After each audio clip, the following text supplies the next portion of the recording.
मैं आप लोगों को एक कहानी सुनाने जा रहा हूँ जो कि मेरे द्वारा लिखी गई है, जिसका शीर्षक है छठी का दूध। जो कि इस तरह है।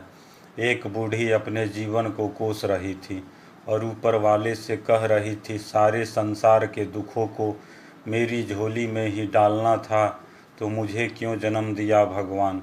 बूढ़ी ऐसी बात इसलिए कह रही थी क्योंकि उसका इस संसार में इकलौते पुत्र सूरज के सिवाय और कोई नहीं था।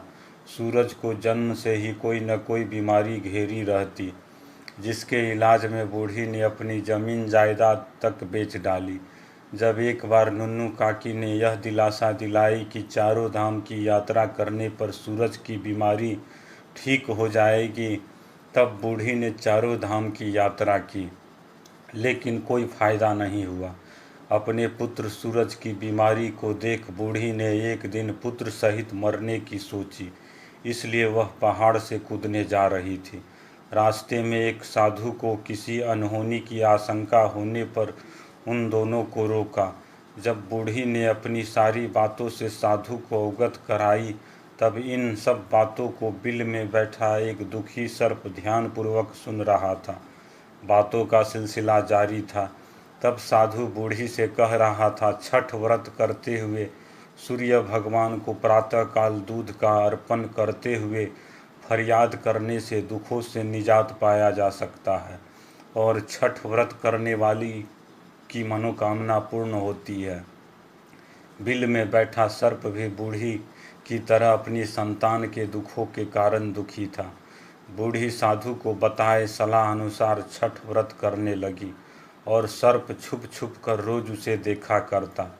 एक दिन रात्रि काल में सर्प अपने बच्चे को लेकर नदी किनारे गई और अपने बच्चे को बिल में छुपा दी, और सर्प बूढ़ी के जल में रहते हुए दूध सूर्य भगवान को अर्पण करते हुए पैरों से लिपट जाती है और सूर्य भगवान से वो भी अपने बच्चे के दुखों के निवारण के लिए दूध अर्पण करती है। कुछ समय बाद सर्प जब अपने बच्चे को बिल में देखने जाती है तो वह देखती है उसका बच्चा बुरी तरह से खून से लथपथ मरा हुआ है। सर्प यह सब देखकर प्राण त्याग देता है। ऐसा इसलिए हुआ क्योंकि कुछ मनचले युवक नदी किनारे छठ व्रत को देखने आए।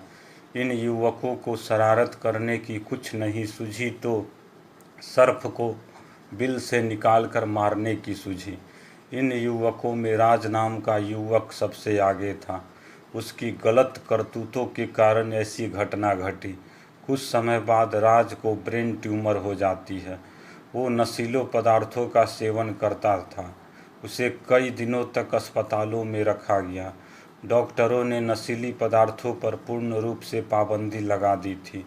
वो तड़पता बिलखता और नशीली पदार्थों की थोड़ी सी सेवन के लिए हाथ फैलाता, भिखारियों की तरह गिड़गिड़ाता, लेकिन स्थिति ऐसी थी कि कुछ नहीं दिया जा सकता था। अंततः राज की मौत हो जाती है और बूढ़ी का पुत्र पूर्ण रूप से ठीक हो जाता है। दोस्तों, कहने का अर्थ है सर्प और छठी के दूध का कुछ न कुछ संबंध है।